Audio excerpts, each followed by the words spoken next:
All right, let's jump right into this explainer where we're going to unpack the social, legal, and moral frameworks laid out in the 4th chapter of the Quran, Surah An-Nisa.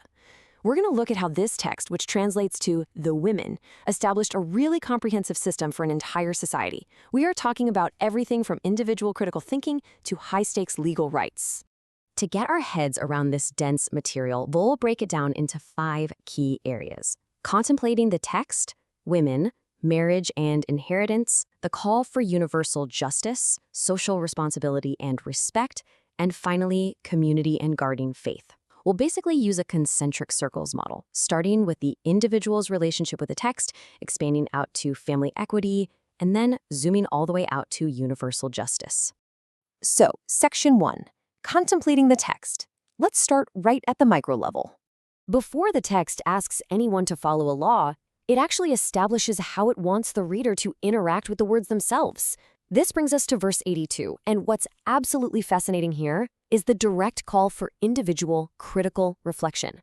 It doesn't just demand blind obedience right out of the gate. Instead, it literally challenges you to actively examine the text for flaws. It's basically saying, test this, scrutinize it, and see if it holds up. And when you look across, say, over 20 different English translations from scholars like Yusuf Ali, Arbery, and Pickthall, you see a total consensus on 2 key commands. First, to deeply ponder and meditate on the text. And second, to use that critical thinking to recognize its internal consistency. It sets a foundational tone, right? The framework you're about to dive into requires a seriously engaged and thinking mind. Moving on to Section 2. Women, marriage, and inheritance. Let's step into our next circle and see how this abstract thought translates into the very real, kind of messy world of family finances. Verse 11 introduces highly specific mathematical rules for inheritance. We're talking strict, non-negotiable fractions: 2/3 for multiple daughters, 1/2 for a single daughter, and 1/6 for parents.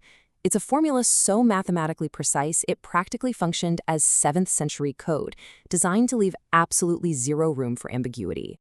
To put that into perspective, traditional commentary, like the Tafsir by Abu Bakr Zakaria, points out just what a radical legal shift this was. In pre-Islamic customs, wealth only passed to those who could ride horses and fight in wars, basically adult males. Women and children were left completely disenfranchised. So this verse didn't just suggest being nice to vulnerable family members, it actively, legally protected their financial rights through hard math. And that protection extends way beyond just inheritance. Modern sociological applications, like the excellent work done by Muslim Women Australia, show how these specific verses secure a woman's right to consent and financial autonomy even today. Verse 419 explicitly forbids inheriting women against their will or mistreating them for financial ransom during a divorce. Meanwhile, verse 428 establishes a framework for fair marital settlements if a woman fears neglect, pushing for healthy communication instead of quiet suffering. It's an incredibly proactive approach to family equity. All right, Section 3, the call for universal justice. Now we're zooming out further from the family unit to the broader society. How does this community govern itself when things go wrong? Well, verse 135 makes a massive declaration, commanding absolute impartiality.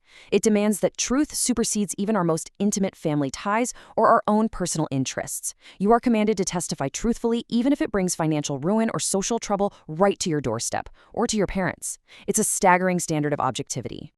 You know, society usually treats justice as something the police or the courts do, right? But drawing from the Tafsir Full Quran, there's a really compelling argument here that true justice cannot be achieved by penal codes or governments alone. If the masses aren't actively upholding justice in their daily lives, the whole system fails. A functional society relies entirely on the individual accountability of every single citizen. Which leads perfectly into Section 4, social responsibility and respect. Let's look at how this individual justice translates into daily community respect. Because it's not just about what happens in a courtroom, it's about what happens in the marketplace and literally on your street. You really see the balance the text strikes right here.